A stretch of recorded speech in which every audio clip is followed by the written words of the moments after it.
Then our family also wanted to have someone ordained. Our father was a very good Buddhist. He also wanted to ordain someone in family. So in age 11, my age 11, our father bring me to the teacher and offer me to the sasana. I was 11 years. That time teacher says, okay, I will accept, but in future you give some studies. If the son like ordain, he will do it. So then this way that had been growing up. So age 18, I feel of ordaining. At that time, but decision not so strong. Cannot get a strong decision. So then go to the gradually grow up to the age 28. That time thought, oh, this right time. Had to decide. Definitely had to ordain.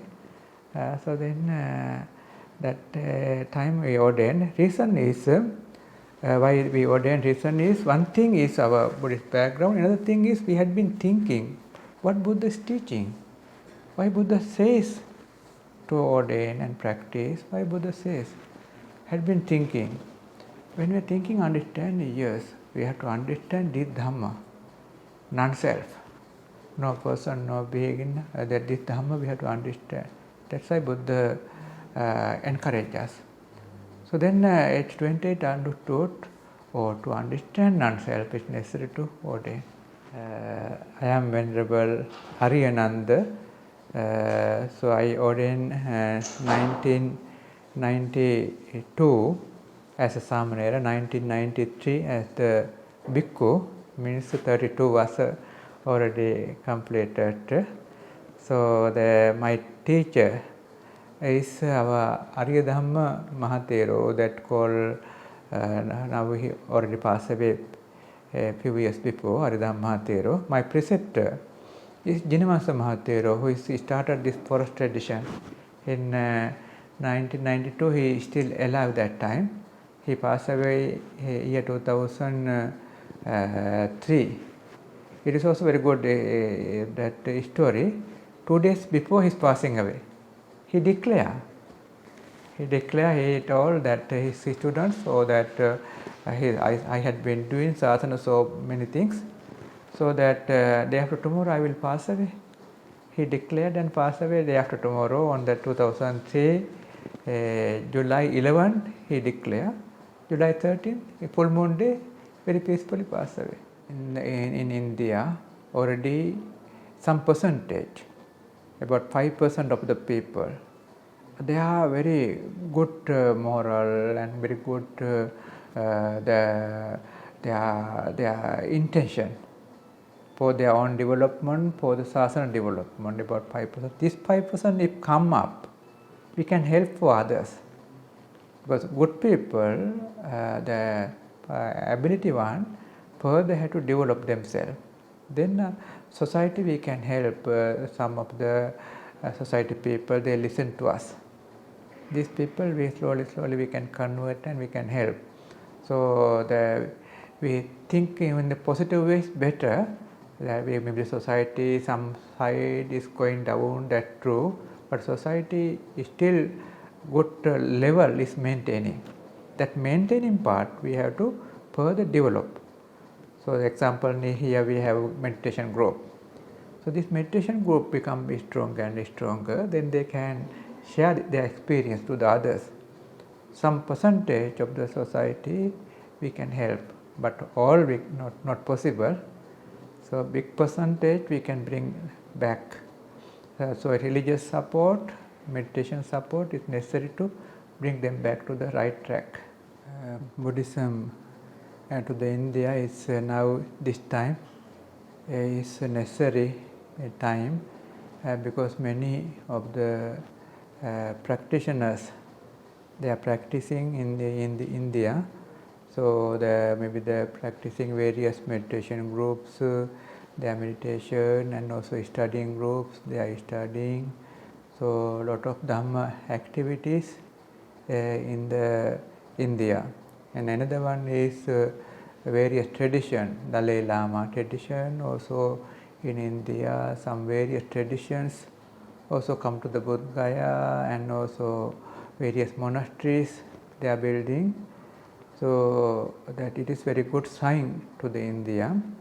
So we understand many of the Indians, they are in this time they are practicing. It is very suitable period, and actually the Buddhism in earlier, the more stable, more powerful in India during the Buddha time, King Asoka time, and after that many king period had been having very strong Buddhism practice. So that due to some reason it disappeared. Again, that we had to bring back all the Buddhism, all the teaching, good teachings. So that brother Deepak, he is doing very big job in this one. He go to the various places in the world and also find out the suitable traditions and invite those traditions, power traditions, and also Ajanta traditions and Sri Lanka, invite those traditions to come to the India and build up the Buddhism, his aim. So this is a very good sign. So to have the proper Buddhism, to have the stable Buddhism in India, we need proper training. So training part, so that maybe we need local training, we need foreign training in various ways. That devotees have to have some good training, and also ordained one also had to have proper training. If training is good, so again Buddhism become very strong. So all the conditions there in the country. Only thing is we need proper training only. Then Buddhism very fast, very quick can come up. Yes, our monastery, our teacher, our Jinavansa Mahathera is the present founder of this forest tradition. He is 74 years before. He also very good monk, very good behavior, moral quality very good. But Venerable think, had to start forest system. So the Venerable started forest system, he based on the meditation practice. Venerable thought for the stable forest system we need meditation practice. So Venerable himself he very well studied one, Dhamma studied. So go to the forest and started very simple way. So then finally this forest training become bigger and bigger. Up to today around 300 branches in country. Abroad also few branches we have. So Sangha more than 2000 Sangha in the country had been growing up. So among this our tradition, we have various training. One thing is some centers basically only for meditation. So meditation also we have three meditations. We have power meditation. Some centers they organize power meditation only. Some centers they organize Mahasi meditation only, 1 or 2 centers, not many. A few centers they organize Goenkaji training only. So this is meditation practice. Another side in our organization having Dhamma study. Some of the centers they train Dhamma. They are giving some Dhamma studies, also some Sinhala language, and also Pali language, English language. So the Dhamma teaching places we have in our country, few places, different places. So this way that Sasana, they train meditation practice, Dhamma studies, and some other activities, but based on basic Sila. So that all the 227 rules Venerable had to follow. Then as the Sangha community, we had been doing this Sasana works. And our annual Upasampada, high ordination program, these things, we do maximum purity. It means like the Lord Buddha's period, pure way the Sangha had been doing. So students, they have more confidence on their moral training. So majority of them, they're more effortful and they maintain their development. It's basic explanation of our system, but Navayana is one part of this system. So that Navayana we have our center, Navayana center around very big place, about 5,000 acres. So big forest, ancient caves. Today we go to see some caves. Same ancient caves have, ancient pagodas have, ancient king time plantations also available. So this kind of big forest is called Navayana forest. Also we have set up few system, basic training system in the lower mountain and very deep meditation system in the mountain hill top area, more secluded, people not seeing. So Venerable had been meditating in those areas. And another part of our Navayana, we are organizing mixed meditation and Dhamma studies. So that one, some Venerable like little bit study also, then studying also going on, meditation also going on. The female section, another section is away a little bit, our Sangha area, little bit 2 kilometers away, also organize mainly meditation practice, little bit Dhamma studies. So in this way that little bit complicated system, not easily understand by the words. When you come to the Sri Lanka, you can understand. Applicants, local applicants, they can they can call to Sangha office or our devotee office.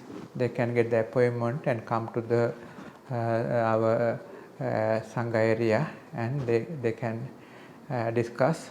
We allow them according to their ability. Foreign applicants, they go to the website. That we have a small website, not big one. They go to the website. They have got inside application 2 type. Some they can fill up online, but some they not possible. They can print out it, and they can fill up with the handwriting or any of the way. Then scan and email to the Navayana. So then we see this their requirement. Maybe they are asking some questions: how long you are intending, what are the intention, ordination or no, practice, this kind of thing. According to it, that we see this their answering way, then we say, so, okay, you can come and practice. For short term, very easy. Maybe 1 month up to 3 months, very easy, because visa part very easy for them. Online can apply, can come to country. Temporary ordination also allow. So within this 3 months, they can meditate in Koti, and also if they like go to the more silent area also they can meditate. It's allowed. If they like basic level, the normal meditation level also they can meditate. For longer meditators, if they want to stay a few years and they want to stay longer time training, also they same way application. So then after application, go to our Sangha. What Sangha do is they send the approval. Together with the approval, we are sending back to them and asking these details, please supply us, because we have to apply the government. So that details means that we need, one thing is criminal record. No criminal record means police record. So that one we need. Another one is another application, government application. They have to fill up and sign it. Copy of the passport and their picture they send us. And also their embassy where they can apply, nearest embassy. Those details they send us. We ask by the email. We have the common email. We are asking these details, please supply. So then they supply these details. Then after that we apply, monastery apply to the government. Government give the approval. After government approval, they can come to Sri Lanka. Then they can have when they enter in country, they get the 30 days visa. So after they enter country, we apply 1 year. So after 1 year, few times we can apply 3 year or 5 year. So they can stay longer and practice. During the period, we allow them to stay in the kuti and also practice. So practicing in a monastery, we have 2 levels. One thing is intensive level, one thing is general level. Every month 10 days or 12 days or 15 days. We have intensive, no talking at all, continuously practicing only.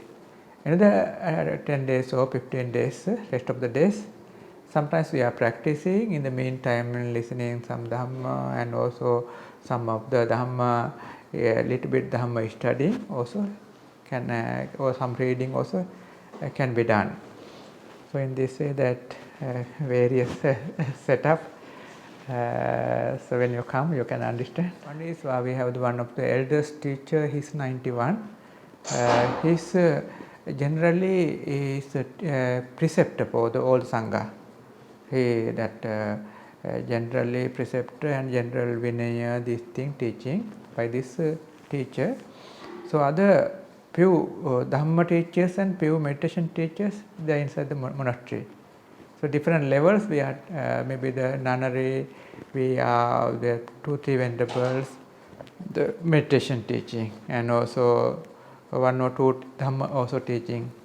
And Sangha areas also different areas, different teachers. So low area 1 or 2 teachers, mountain area 1 or 2 teachers, like that way. We had been having few meditation teachers to maintain continuous practice background. The teacher had to have the compassion, loving kindness with the student. Definitely when they come from the various background, they are not well behavior one beginning, can happen it, teacher understand. So teacher giving some advice, slowly correcting them, and slowly they bring them to the right track. It takes a few years. That's why we need dependence periods. For Sangha, we have 5-year dependent periods. So this dependent period, they had to be under the teacher, so that teachers focus them, their weaknesses, and the advising or Dhamma preaching. Slowly they convert, they come to the right track. Then 5 years dependent period is over. So this connection is necessary. If 5 years they follow teachers guiding, then many of the teachers' quality they can absorb. So this training is very important for the Buddha Sasana. That's why ancient teachers, they encourage for dependence. Yes. Actually, when I ordained, I was 28. So that time I had some basic understanding about the ordination, and also this for training, because we born in Buddhist background. Our village nearby one Buddhist temple, monastery, also very good venerable. So we grow up under those venerables. So this reason we had been thinking ordination. So then our family also wanted to have someone ordained. Our father was a very good Buddhist. He also wanted to ordain someone in family.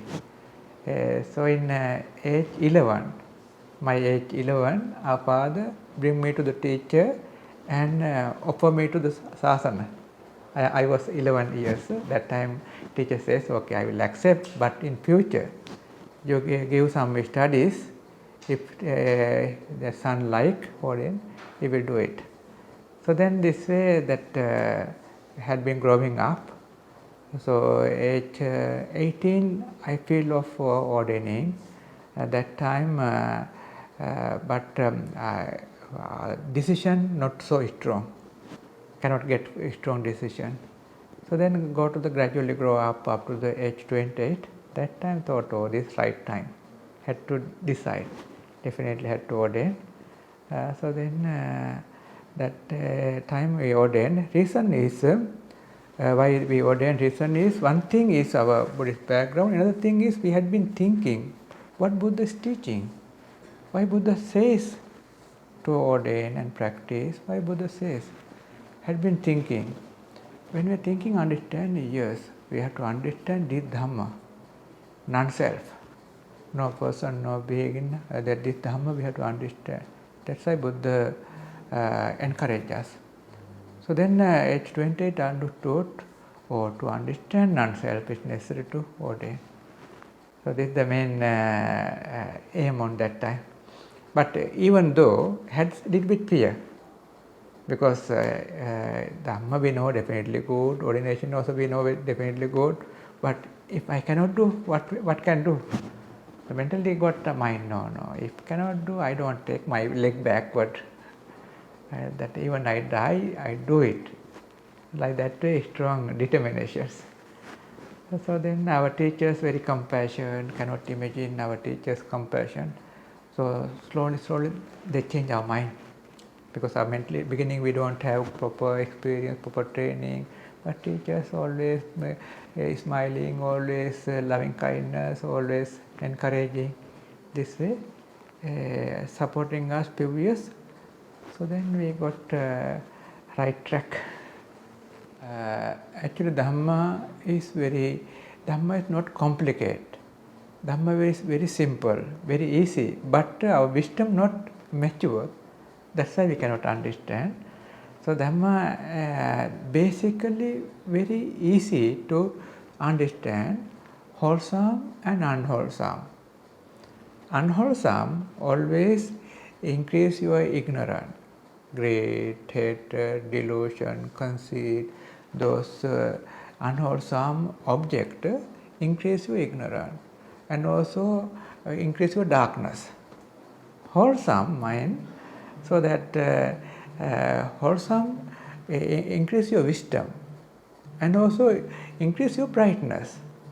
So that as a meditation object or as a chanting or any of the wholesome, so increase, mentally brighter, bodily brighter and also comfortable and tranquilities. So those things, those energies come up is a basic Dhamma.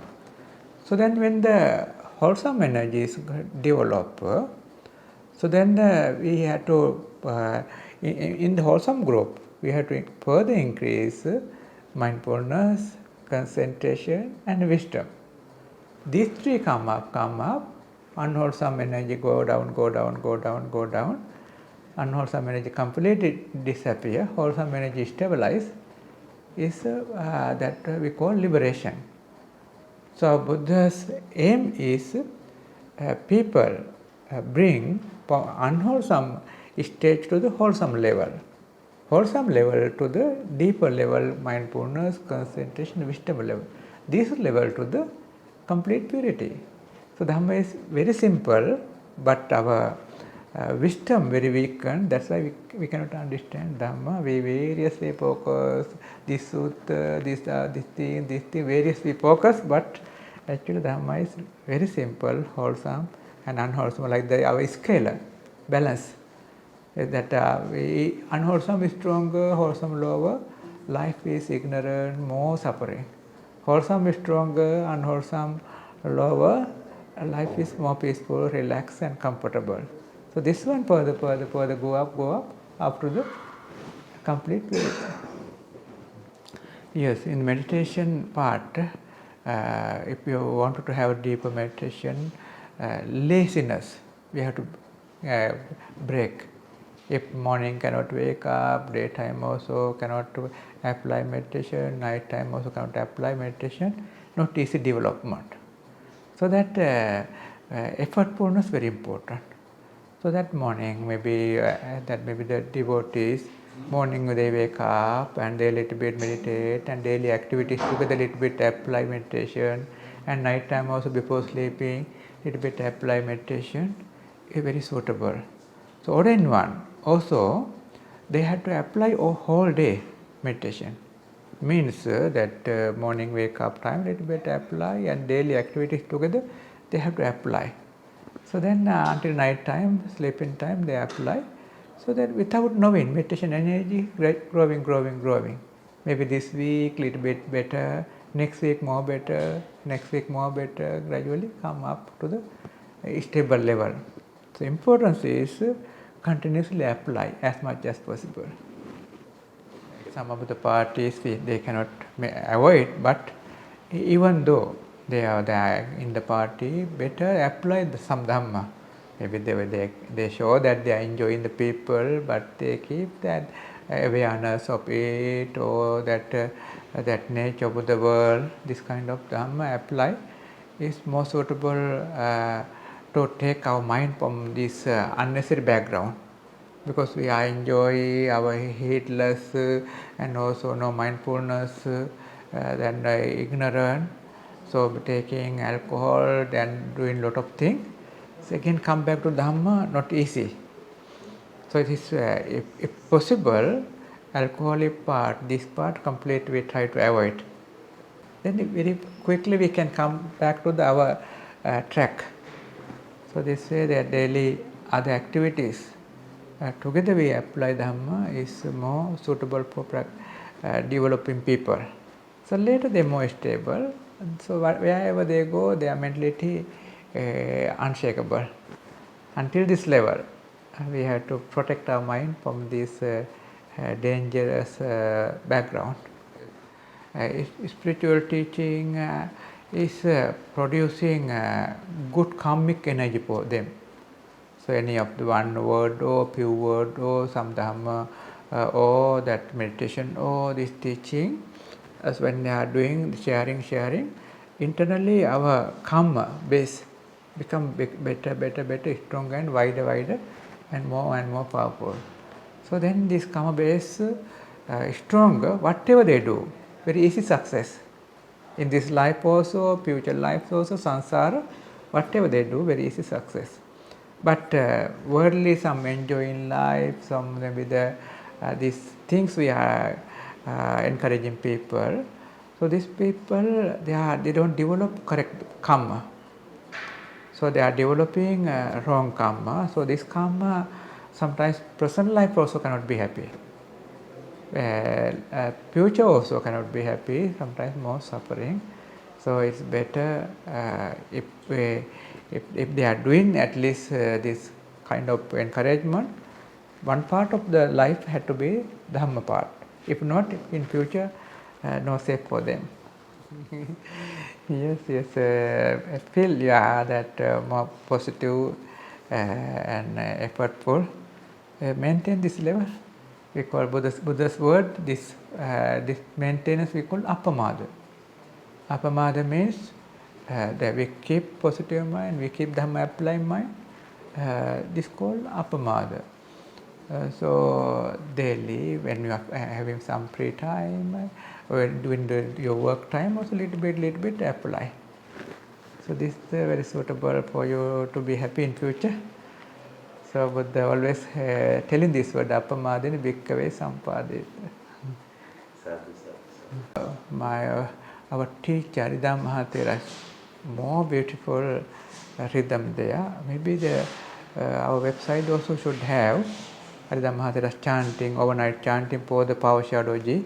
On that time, Power Shadoji is sick in year 2000. Mahathera go there and chanted. Power Shadoji recovered. So this one available. I will give the link to the Brother Deepak, then you can ask from him. So Ridham Mahathera's chanting, very nice, very beautiful. You can play, if possible, your house or your room continuously also, very suitable. Very small rhythm. You can play it. Yeah, Dhammamangalam group actually one of the biggest group in India. So that our brother Deepak is leading.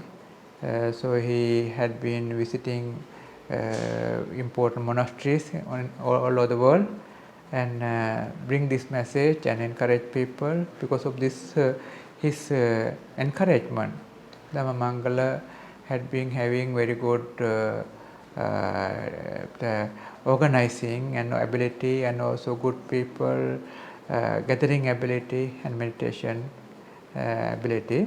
So we wish all of you to continue Some of us maybe small mentality, not harmony thing can happen, but have to ignore it.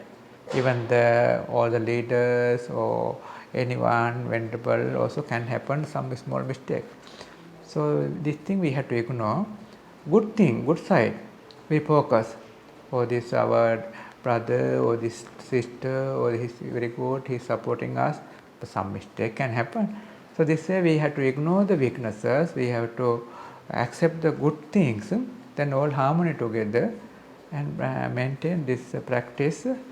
So good for the society to be more stronger and stronger. So I wish all of you follow the brother Deepak and also some other leaders. Wish all of you to develop more and more meditation practice, and wish all the Dhammamangalam group to complete meditation development with the concentration, deeper mindfulness and deeper wisdom with vipassana.